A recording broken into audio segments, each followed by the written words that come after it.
Dan aku udah bilang beberapa kali, kata mamaku, ada 10 kali lebih aku bilang, please angkat nyawaku aja karena sakit banget waktu itu.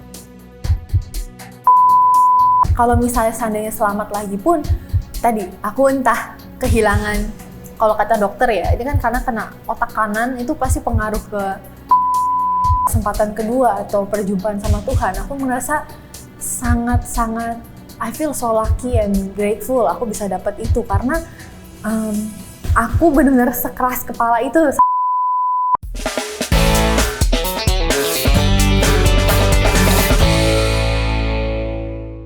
Dan aku inget aku ngelewatin beberapa masa krisis. Aku benar-benar saat itu udah marahnya itu udah marah mentok ke Tuhan. Aku inget pertama kali aku bangun di rumah sakit yang lain itu, kalimat pertama yang aku sebut tuh adalah aku marah banget sama Tuhan. Aku inget banget waktu itu.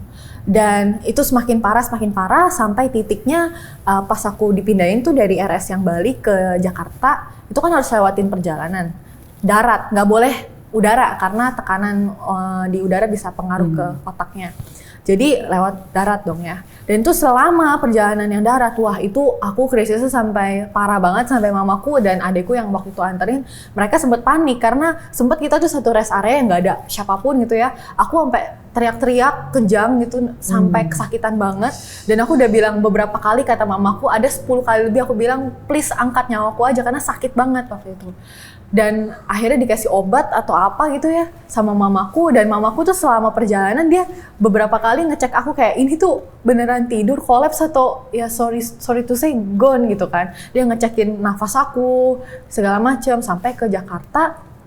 Dan nah ini mungkin bisa dibilang inilah titik balik aku ngelewatin masa krisis itu. Jadi aku waktu itu sempet dikasih mimpi, dan di dalam mimpi ini aku ingat aku saat itu lagi lari, terus tiba-tiba aku jatuh, dan pas aku jatuh ada satu orang, dia ngulurin tangan, ngebantu aku, terus dia bilang, kamu kayaknya lupa banyak hal ya, coba ya, saat ini habis ini kamu jalan sama aku sambil ceritain semuanya deh. Dan memang waktu itu aku ingat aku dikasih tahu temen aku lupa banyak hal, karena dia coba ngetes, kamu inget ini nggak, kamu inget itu nggak, dan aku kayak, apa ya gitu. Nah selama perjalanan itu, si sosok ini tuh ceritain semua hal yang aku lupain. Kamu tuh begini sama tim, kamu tuh begini, kamu begini. Nah, sampai ujung trek, aku berasumsi ini sosok pasti Tuhan. Karena nggak mungkin kalau misalnya dia bisa tahu itu semua gitu. Dan aku bilang, Tuhan, kali ini kenapa Tuhan nggak sekalian ambil nyawaku ya? Karena aku bangun pun, aku udah nggak ada harganya lagi di dunia ini. Gitu. Terus dia cuman senyum, terus dia bilang, sosok ini bilang ke aku, kamu tahu kalau aku mau panggil kamu kapan saja sebenarnya bisa. Tapi kenapa aku kasih kamu kesempatan yang kedua? Karena kali ini aku mau kamu pulang dengan bahagia. Udah. Itu aku bangun, detak jantung aku tinggi, suster pada datang semua, aku ingat. Dan semenjak titik itu, semenjak malam itu, entah kenapa proses recovery aku tuh cepet banget, melesatnya cepet banget. Dan aku ingat aku cuma bisa, waktu titik itu aku cuma bisa terharu, karena bener-bener message-nya itu, pesannya, sosok ini tuh nggak minta aku untuk kamu bangun bisnis lebih berimpact lagi, sukses lagi, angka lebih besar lagi, berdampak ke lebih banyak orang lagi, enggak. Dia cuman simply bilang, aku mau kamu pulang dengan bahagia. Udah, sampai situ doang. Jadi aku sampai mikir kayak, seberapa sedihnya hidup aku sampai Tuhan itu permintaan dia untuk kesempatan kedua aku ini sesimpel aku mau kamu pulang dengan bahagia. Dan semenjak itu aku mulai mendefinisikan ulang apa bahagia menurut aku. Karena pasti selama ini aku menjalani hidup dengan sedih dong, sampai dikasih pesan seperti itu. Dan disitulah aku nemuin ternyata bahagia buat aku itu bukan angka sebenarnya. Kayak malah angka itu yang selama ini aku pikir itu yang mendefinisikan kebahagiaan aku, itu enggak gitu loh. Selama aku lama ya di RS, karena kan meskipun ada yang jenguk, tetap dong ada masa dimana kita sendiri harus merenung. Apalagi kan aku lagi recovery, kata dokter, itu HP jauhin, jauh-jauh gitu kan. Jadi aku ngapain? Ya malam-malam aku cuman ada di diriku sendiri dan Tuhan gitu. Jadi ya banyak banget malam-malam dimana aku lewatin, aku renungin lagi, aku ngobrol lagi sama diri sendiri, coba jujur sama diri sendiri, apa sih bahagia menurut kamu gitu. Dan aku ingat saat itu akhirnya aku temu definisi bahagia aku adalah ketika aku bisa memberikan hidup yang melihat orang lain tuh bahagia atau memberikan hidup yang berdampak. Di memberkati sebenarnya, bukan diberkati. Dan selama ini aku lihat patternnya. Temanku juga selalu bilang, kamu tuh ya Fik, kalau lihat murid kamu berhasil atau sukses, aku tahu kamu senang kamu dapat 1.000 follower. Aku tahu kamu senang kamu dapat TEDx segala macam. Tapi kalau aku lihat kamu baca murid kamu berhasil atau dia yang naik panggung, itu senangnya beda, dia bilang. Beda, aku nggak tahu gimana jelasinnya, kata teman. Nah, di situ momen-momen itu aku coba ingat lagi, apa momen-momen di hidup di mana aku benar-benar bahagia. Satu, ketika tadi ya murid aku lebih berhasil, ada orang yang dapat impact. Kedua, ketika aku lihat keluargaku bahagia, aku punya waktu sama mereka. Sesimpel bisa nonton bareng, ngobrol bareng. Dan ketiga adalah ketika aku nggak liatin angka, tapi cukup aku merasa secure, aku anak Tuhan. Ya cukup Tuhan aja yang mendefinisikan harga diri aku tuh seperti apa. Kayak aku nggak usah mengejar itu semua, aku sendiri, myself, enough gitu. Tanpa harus mengejar angka. Jadi di situ aku santai ngubah, aku sempat ceritain di postku, semenjak titik itu aku bilang, wah ini strategi konten aku, cara aku ngajar itu harus berubah. Karena aku juga ngelihat murid-murid aku yang berhasil, yang sukses, in the end banyak juga yang di tengah jalan mereka merasa hilang arah. Apa yang mereka lakukan misalnya tadi ya tidak sesuai dengan apa yang mereka pegang, tidak sesuai dengan value-nya mereka, tidak tahu tujuan hidupnya mau kemana setelah itu. Dan akhirnya semua viral itu, semua followers naik itu hilang dengan sia-sia. Semua perjuangan itu sia-sia hanya karena nggak tahu tujuannya mau kemana. Makanya sekarang aku ubah cara aku nyampein konten, cara aku bikin strategi ya. Itu adalah bukan sekedar ngajarin orang buat viral ya. Tapi bagaimana supaya kamu tuh bisa menemukan tujuan hidup kamu dan membentuk hidup yang bermakna, karya yang berdampak tuh kayak gimana lewat konten. Kayak gitu. Jadi nggak cuman gimana bisa hasilin duit dari konten, gimana biar bisa viral dari konten, enggak. Tapi lebih dari itu adalah gimana kamu bisa nemuin tujuan hidup kamu bisa berdampak, kamu bisa membangun karya yang memang sesuai dengan apa yang ibaratnya aku tuh percaya Tuhan tuh titipin ke diri kita tuh masing-masing bakat dan potensinya gitu. Nah aku berharap lewat konten mereka bisa menemukan itu dan mereka bisa mengembangkannya jadi berkat buat banyak orang dan mereka pun merasa happy dengan diri sendiri, itu sih. Jadi ya itu cukup mengubah banyak hal. Ini menarik tadi kamu bilang ada mengalami pertemuan dengan Tuhan ya. Karena selama ini kan kamu cukup menjauh dari Tuhan, pergi dari Dia, bahkan kamu tadi cerita Dia hanya jadi rutinitas kamu atau bahkan formalitas kamu. Apa yang berubah dari kamu setelah akhirnya kamu mengalami kesempatan kedua menurut kamu secara pribadi? Satu, ya pastinya aku nggak merasa nilai diriku atau pencapaianku itu tidak tergantung dengan angka lah. Nilai diriku tidak tergantung dengan angka. Itu perubahan yang paling besar, itu nomor satu. Karena aku merasa sekarang ini misalnya nih, kayak hal-hal ngelihat viewsnya turun, atau pasnya turun. Aku punya sense of security kayak di dalam diriku, kalau apapun yang terjadi, angkaku mau turun atau enggak, selama aku masih bisa berdampak buat orang lain, selama aku masih anak Tuhan, maka aku tetap berharga karena yang menilai diriku berharga atau enggak itu adalah Tuhan. Bukan angka itu. Betul. Aku mempertanggungjawabkan diriku pun hanya depan Tuhan. Bukan dengan memenuhi ekspektasi orang lain atau manusia gitu. Aku hanya cukup memenuhi ekspektasi Tuhan saja. Dan ekspektasi Tuhan adalah mau aku bahagia, bukan angka kan. Dan bahagia juga nggak diukur sama angka kan. Seberapapun kita mencapai angka itu, kalau misalnya kita udah mencapai itu ya udah kita akan lagi kan. Tapi pengen tahu aja. Tadi kan kamu bilang, aku yakin bahwa itu Tuhan gitu kan. Mungkin selama ini kan kamu menjauh dari Dia, pergi dari Dia, tapi ini benar-benar Dia hadir sama kamu gitu. Apa yang kamu rasakan ketika sosok itu hadir? Waktu itu aku ngerasanya suasananya sih benar-benar kayak, mungkin kayak berasa ketemu sosok yang selama ini udah lama berpisah dan tapi aku deep down aku rindu gitu ya. Dan akhirnya ketemu gitu. Jadi makanya aku bisa percaya orang ini meskipun entah kayak mungkin kalau dalam otak kayak logis aku ada ini orang asing yang ngebantu aku, yang ini siapa gitu, ini orang tiba-tiba nyeritain semua hal soal diri aku gitu kan. Tapi entah kenapa aku merasa aku aman, kayak orang menceritakan itu kayak di rewind tentang semua yang kamu lakukan. Betul, iya. Kayak aku merasa aku bisa percaya orang ini. Jadi memang ini tuh sosok yang udah selama ini mungkin deep down aku rindukan tapi aku nggak sadar kayak gitu. Itu yang aku rasakan sih. Dan nggak tahu ya, mungkin yang orang bilang kesempatan kedua atau perjumpaan sama Tuhan, aku merasa sangat-sangat I feel so lucky and grateful aku bisa dapat itu karena aku benar-benar sekeras kepala itu sampai ibaratnya kalau kata orang, gila ya Fik, kamu keras kepala sampai sekarang kamu ibaratnya ditegur atau dilembekkan lah kepalanya secara literally kan jedot gitu ya kan.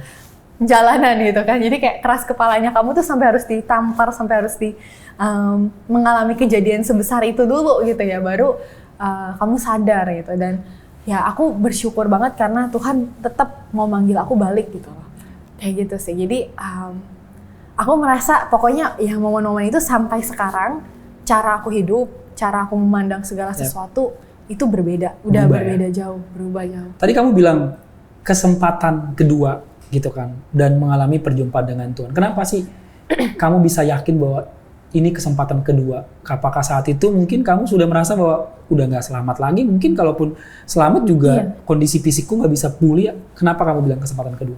Kalau misalnya seandainya selamat lagi pun, tadi aku entah kehilangan, kalau kata dokter ya, ini kan karena kena otak kanan itu pasti pengaruh ke, pertama aja aku udah nggak bisa screen time sepanjang itu lagi. Limitnya itu 3-4 jam ya. Yang bener aja aku pikir aku konten kreator, kerjanya di sosial media pula, screen time aku cuma segini gitu kan.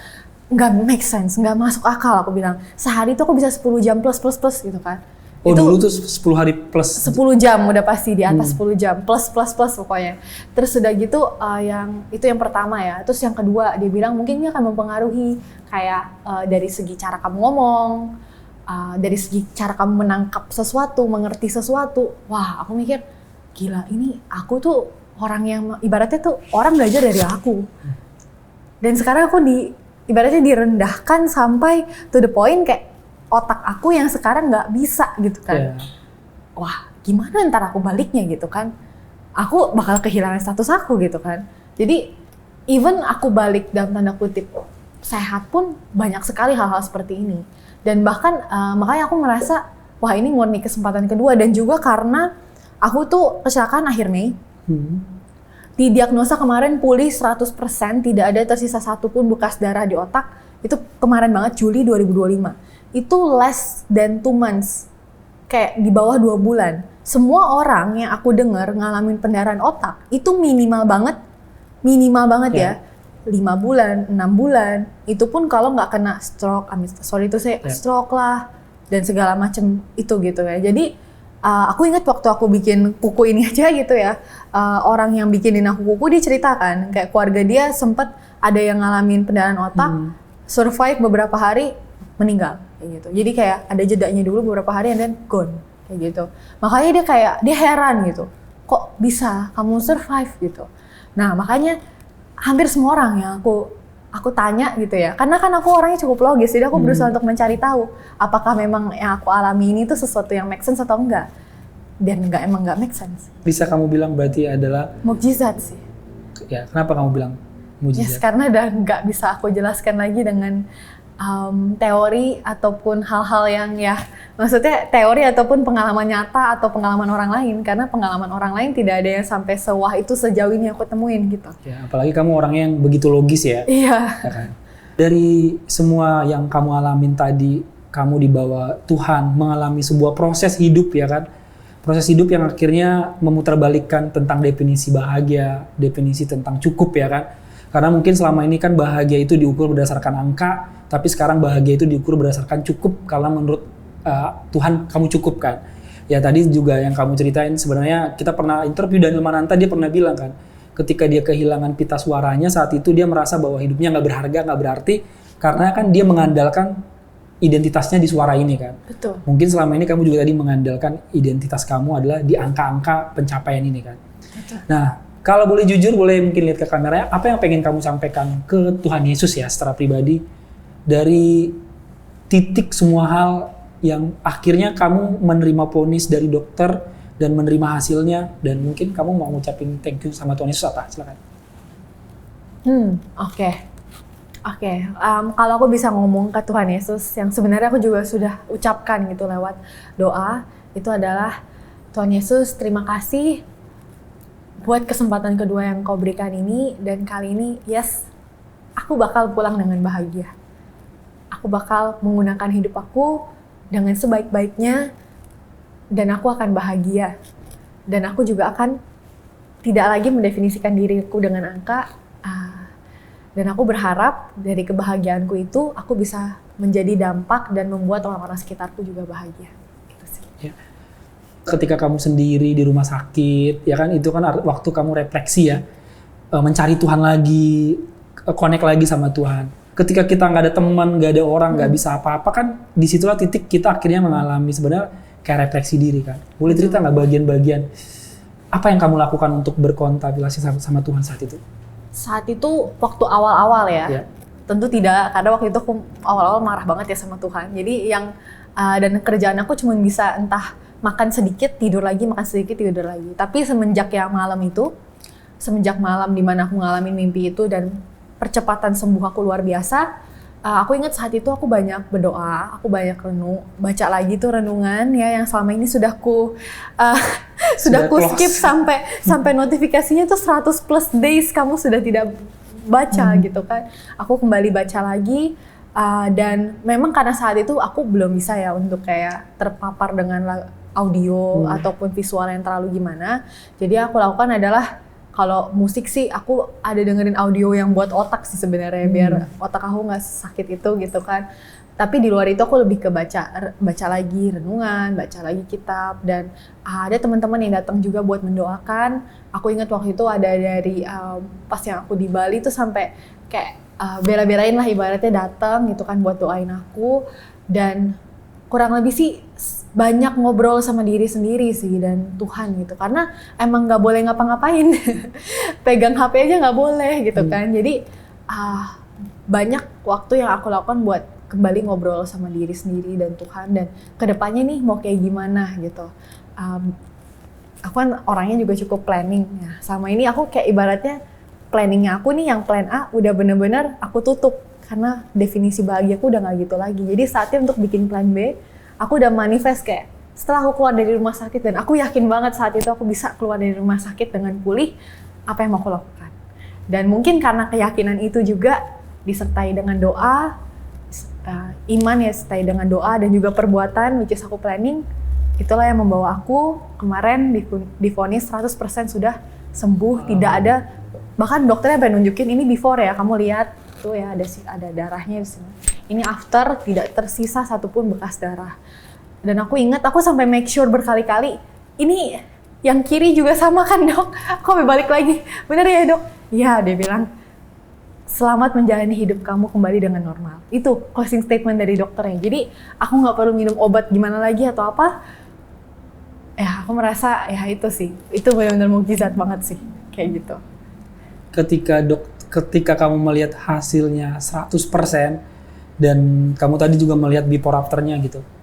Saat itu apa yang kamu rasakan saat itu ketika apakah kayak wow luar biasa atau seperti apa mungkin boleh ceritain part itu. Yang tadi kamu lihat pas melihat hasilnya bahwa kamu ternyata 100% loh gitu kan. Itu di luar dugaan kan. Biasanya yes. Kalau orang kayak gitu bisa aja jadinya lumpuh. Bahkan kita pernah interview orang kena benturan dia bahkan nggak bisa melihat dan lain-lain kayak gitu. Itu aku adalah 100% aku merasa bersyukur banget.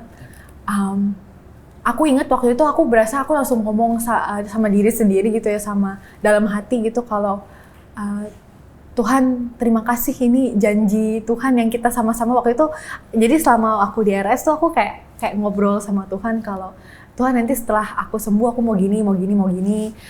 Aku yakin aku bisa sembuh 100% ya. Tuhan bareng-bareng ya sertain aku ya. Jadi aku kayak ngajak Tuhan tuh untuk menjadi bagian jadi teman aku dalam journey ini. Dan aku berasa kayak pas ngeliat hasil itu tuh kayak ada Tuhan di samping aku dan sama-sama kayak we did it gitu loh. Kita berhasil gitu kayak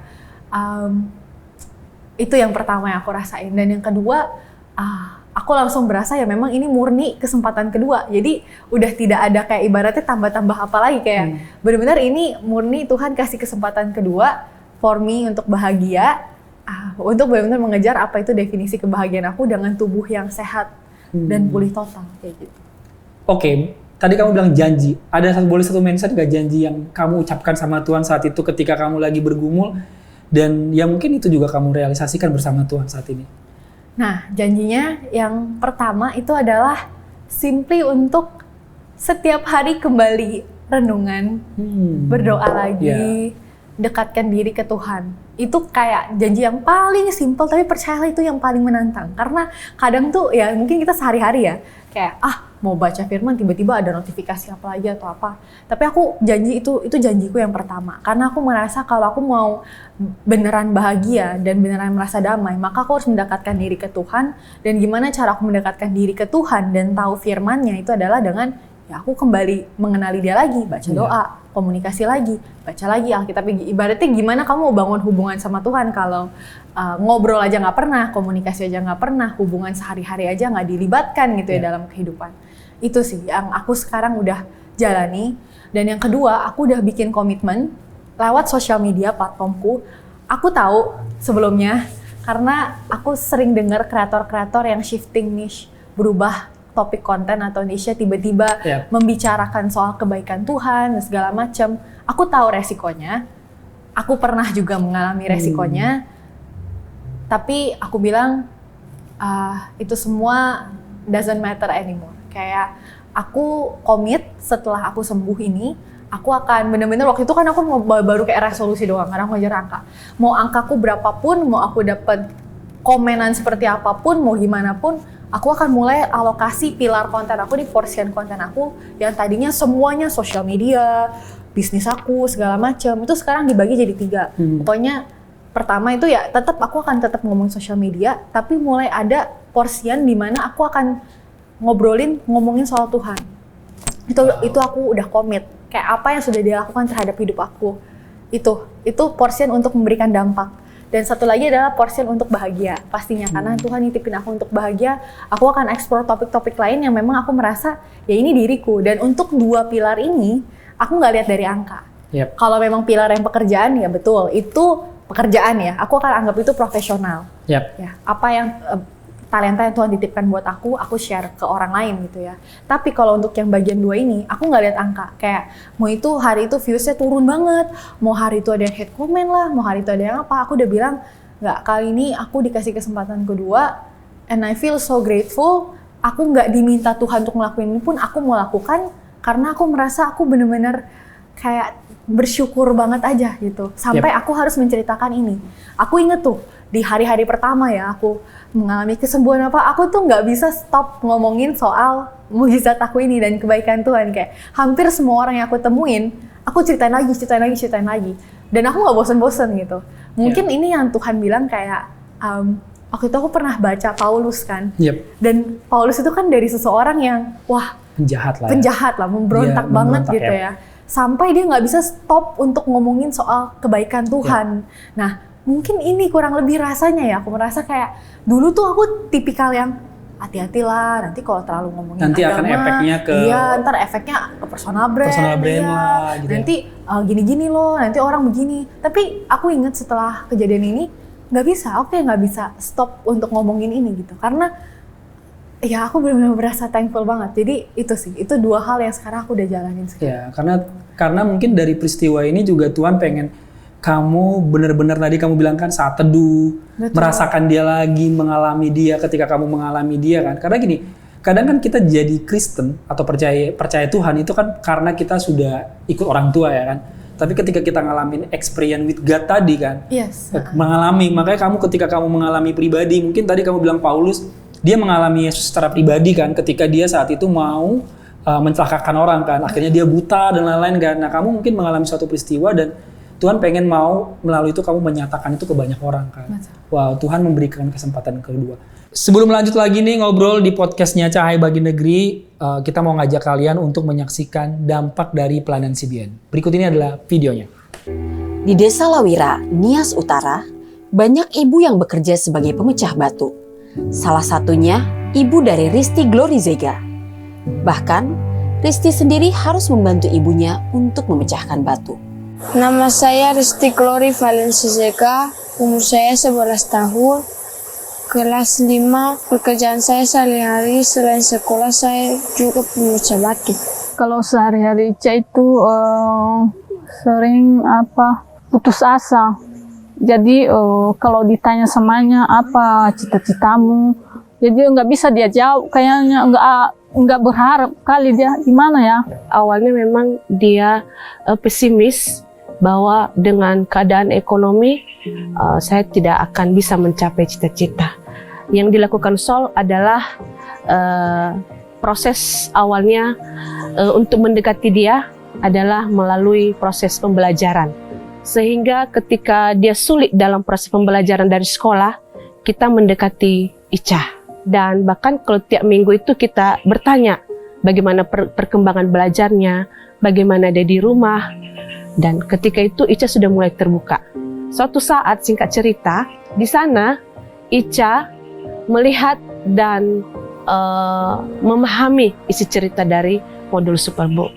Sehingga Ica ini ketika masuk di dalam kegiatan Sol, suatu saat dia datang pada salah satu mentor dan minta untuk didoakan.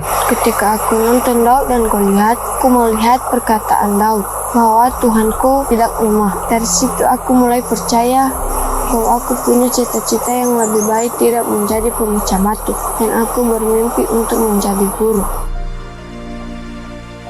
Aku mau menjadi guru biar aku tidak mau menjadi pemecah batu lagi dan membahagiakan orang tua. Aku sayang sama mama, karena mama yang mencari kebutuhan kami sehari-hari. Terima kasih kepada Anda yang telah mendukung pelayanan CBN. Dukungan Anda telah mengubah kehidupan anak-anak seperti Risti, memberi mereka harapan dan masa depan yang lebih baik.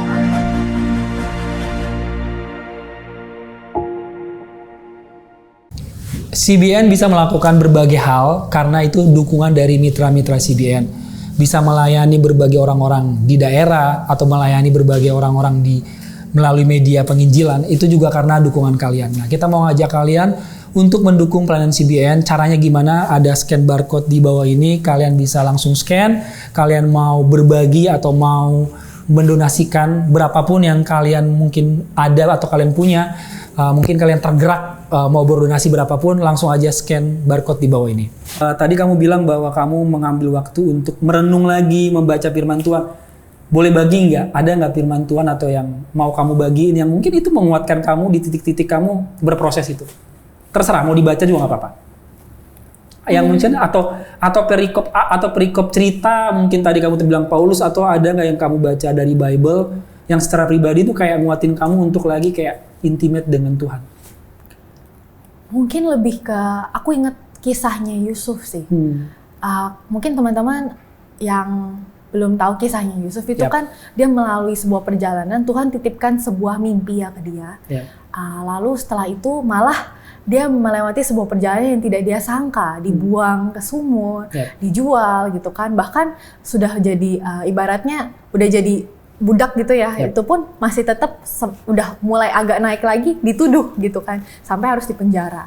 Dan di saat itu tuh aku menyadari satu hal, kayak saat Yusuf pertama kali dapat impiannya, itu kan dia sangat membanggakan ya, dia langsung ceritain kan ke saudara-saudaranya, dan itu yang bikin jealous gitu ya, marah gitu. Dan kadang ya mungkin itu yang aku tuh selalu bilang, kadang tuh ketika kita dititipkan impian atau mimpi sama Tuhan, tapi kapasitas kita nggak cukup, atau kapasitasnya kita belum siap nih, kadang kita jadinya jatuhnya kayak menyombongkan hal tersebut, dan mungkin orang lain tuh belum siap, kita sendiri juga belum siap.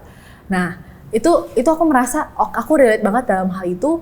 Dan ketika Yusuf mengalami semua ujian yang dia alamin, aku merasa tuh kayak kadang Tuhan itu mengizinkan kita untuk melewati ujian, melewati sebuah tantangan, peristiwa, bukan untuk menghancurkan identitas kita loh. Bukan untuk menghancurkan nilai diri kita juga, bukan. Tapi untuk menghancurkan identitas kita yang sudah dibentuk oleh dunia dan menggantikannya dengan identitas yang Tuhan mau kita jalankan. Sepakat. Seperti itu. Dan itu yang aku rasakan ketika aku baca kisahnya Yusuf. Dari yang awalnya dia, sorry to say, sombong lah anak ini yang sangat dicintai abang-abang saudaranya ya. Bener ya. Dan akhirnya dia harus dijatuhkan oleh Tuhan. Betul ya. Dan sampai akhirnya ketika dia dipanggil ya waktu itu kan untuk menafsirkan mimpi, aku ingat first sentence dia itu adalah, ini bukan Pokoknya intinya itu bukan kapasitas, bukan ini tuh kekuatan atau skill, bukan dia punya, tapi ini yang Tuhan. disampaikan Tuhan. Ya. Nah, di situ aku catat ketika kita mulai berkarya atau mulai mengakui apa yang kita punya itu adalah untuk kemuliaan nama Tuhan. Disitulah Tuhan melihat kapasitas kita sudah siap, dan juga Tuhan akan menitipkan identitas yang lebih besar dan juga tujuan hidup yang lebih besar. Karena kita saat itu sudah siap. Karena kita saat itu sudah tidak lagi mengandalkan kelebihan diri kita, kekerenan diri kita, skill kita, tapi kita bilang everything I have, apa Itu yang punyanya akan Tuhan. aku sampaikan ini adalah dari Tuhan, titipan Tuhan, dan hanyalah untuk memuliakan nama Tuhan. Ya. Jadi di saat itu juga kan, di mana Yusuf diangkat, betul ya? Setelah Betul. dia menafsirkan mimpi, dia diangkat. Jadi orang nomor 2 di Mesir ya. Betul, yes. Dan aku merasa itu yang aku lalui, dan aku merasa kayak aku somehow relate gitu ke cerita ini. Aku lupa pertama kali aku bisa kayak berjumpa sama cerita ini tuh gimana, tapi aku ingat kayak wah, aku ini sepertinya sedang lagi diproses. Yap. Kayak gitu. Itu Betul, sih. setuju banget sih, karena tadi kamu cerita tentang Yusuf. Sebenarnya Tuhan lagi memproses karakternya kan, yang Betul. mungkin saat itu dia sombong, Iya. ego. Kadang juga di era sosial media kan kita membanggakan angka kita, bahkan sekarang kita memamerkan pencapaian kita Betul. punya ini, punya itu. Bahkan kalau kita lihat sosial media sekarang semua bertaburan angka kan.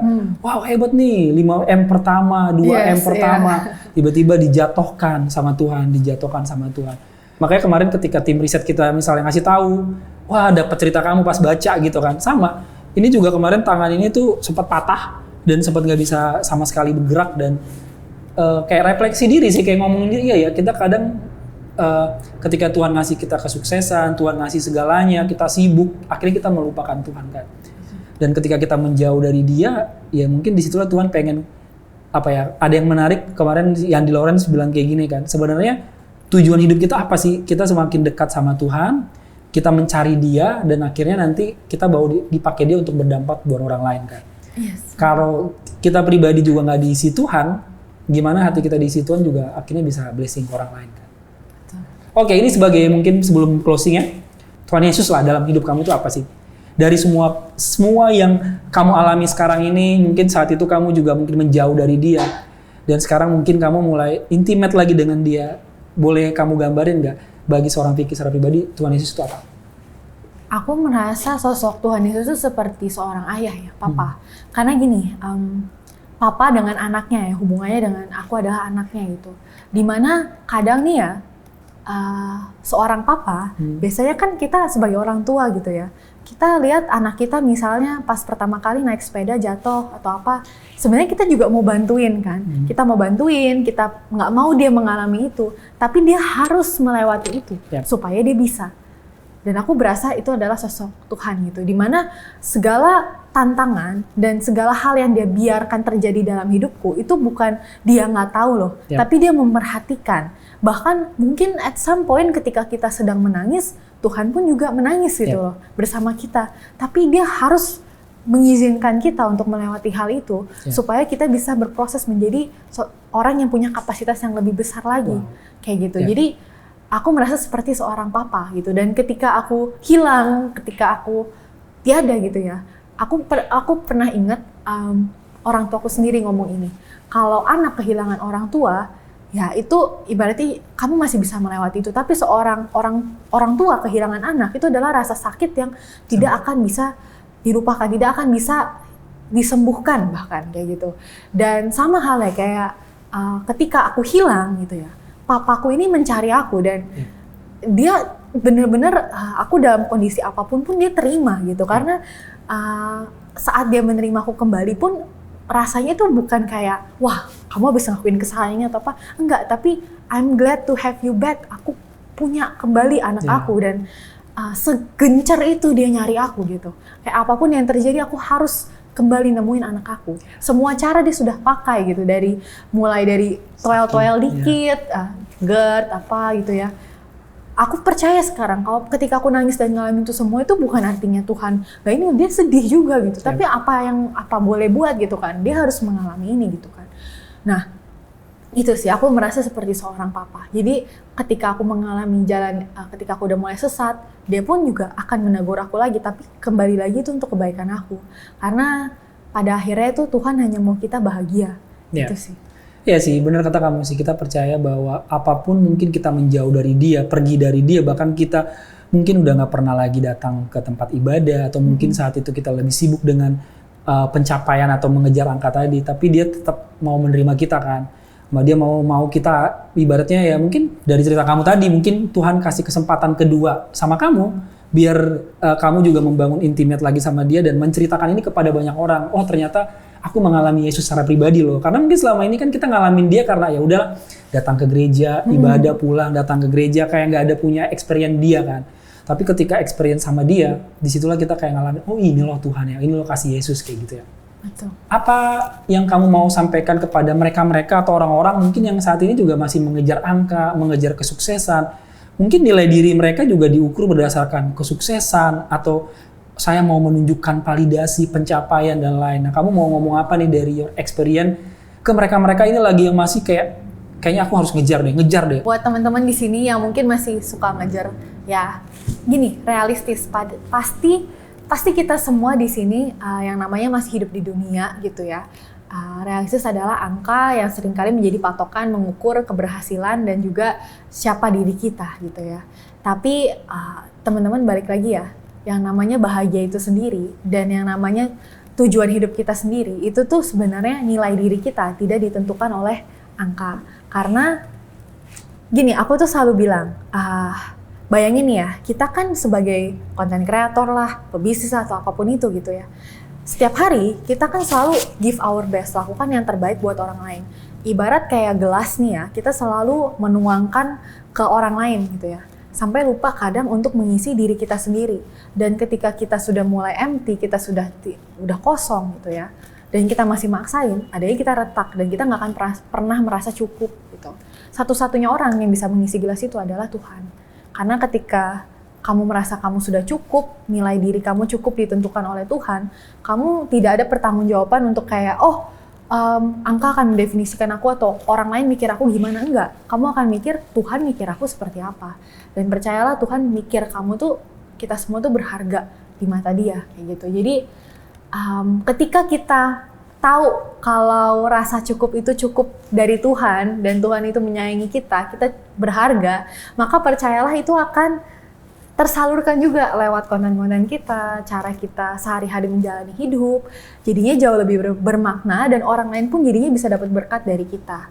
Itu kerasa kok semuanya, kayak ketika kita udah mulai nih shifting cara pandang kita, dari dulunya kita dari angka gitu ya, kita ubah cara pandangnya jadi aku cukup dengan jadi anak Tuhan, aku udah punya privilege, harga diri aku atau siapa diri aku ditentukan oleh Tuhan, and I'm enough. Ya jadi aku jadinya fokusnya ke manusia ya, maka percayalah di situ hidup kamu mulai berubah. Segala hal yang kamu lakukan, 100 orang doang yang nonton konten kamu akan melihat itu sebagai 3 ruang kelas dengan masing-masing manusia dalamnya yang benar-benar memperhatikan kamu, dan kamu akan mensyukuri itu dan mikirnya adalah gimana cara aku bisa berdampak ke orang-orang ini setiap yang nonton aku, ketimbang cuma 100 views doang kayak gitu. Jadi ketika mulai kamu ubah nih fokusnya dari angka ke manusia, ke apa dampak yang bisa kamu berikan keluar sana, maka konten, bisnis, jualan, itu kamu akan merasa jauh lebih bermakna ya, jauh lebih kayak tenang, jauh lebih peaceful ketika menjalani itu semua. Karena aku selalu bilang, percaya sama Tuhan sepenuhnya, sampai ke poin dimana ketika rencana kamu tidak berjalan sesuai dengan harapan kamu, itu kamu udah nggak kecewa lagi. Kayak gitu. Karena kamu percaya apapun itu, segala penolakan, penundaan, itu semua memang Tuhan izinkan untuk rencananya yang jauh lebih indah. Mungkin kalau simpelnya itu adalah, kalau misalnya kamu tulis rencana, jangan tulis pakai pena, tapi pakai pensil. Biar apa? Biar Tuhan bisa menghapusnya dan menggantikannya dengan rencana yang lebih indah. Karena seringkali, seperti yang tadi aku mention, identitas kita yang didefinisikan oleh dunia seringkali Tuhan hancurkan, bukan untuk menghancurkan diri kita, tapi supaya kita sadar identitas diri kita yang diberikan oleh Tuhan. Seperti itu. Jadi paling itu buat teman-teman, dan semangat ngonten. Wow. Itu closingku ya. Setuju banget. Iya benar, sepakat sih bahwa identitas kita bukan ditentukan oleh angka, apa kata dunia, kesuksesan, tapi apa kata Tuhan kan? Apa kata Tuhan? Kamu spesial, kamu berharga, kamu diciptakan ke dunia ini untuk suatu tujuan gitu kan.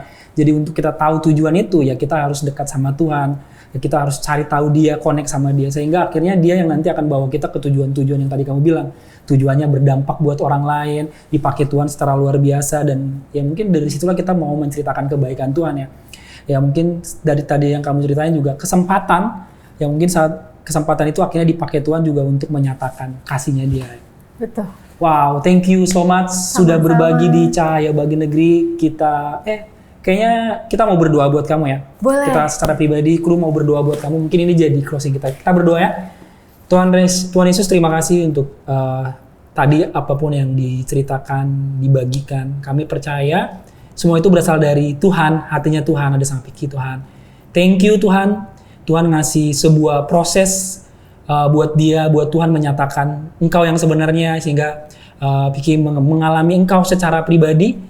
Experience itu diperlukan Tuhan agar kami benar-benar mengetahui bahwa Engkau nyata dalam hidup kami. Kami percaya kesempatan kedua yang Tuhan taruh buat Piki untuk menyatakan Yesus kemanapun dia pergi melalui sosial media, Tuhan pakai dia secara luar biasa. Karena kami percaya apapun yang dibagikan dia itu adalah isi hatimu Tuhan, dan kami percaya itu akan berdampak buat orang-orang yang mendengar, bukan dihitung oleh angka atau 2 orang, 3 orang, atau berapa orang pun yang melihat itu Tuhan. Itu berarti seperti yang Engkau juga punya banyak followers Tuhan, tapi Engkau hanya memakai 12 murid. Dan kami percaya melalui karya tangan Tuhan, Piki akan dipakai secara luar biasa. Perkataannya, kontennya Tuhan akan jadi dampak buat Indonesia. Dia akan dipakai secara luar biasa kemanapun dia pergi. Dia akan menyatakan kasih Tuhan, kebaikan Tuhan. Dia menyatakan mujizat Tuhan yang dia alami secara pribadi, dan itu akan dibagikan kepada seluruh orang, sehingga setiap orang melihat bahwa dan mengalami Tuhan secara pribadi. Thank you untuk Piki, dan berkati dia, jagai, lindungi, sertai dimanapun dia berada. Tuhan akan pakai dia secara luar biasa. Dalam nama Yesus kami berdoa dan bersyukur. Amin. Thank you so much. Terima kasih banyak. Thank you sudah didoakan. Thank you so much.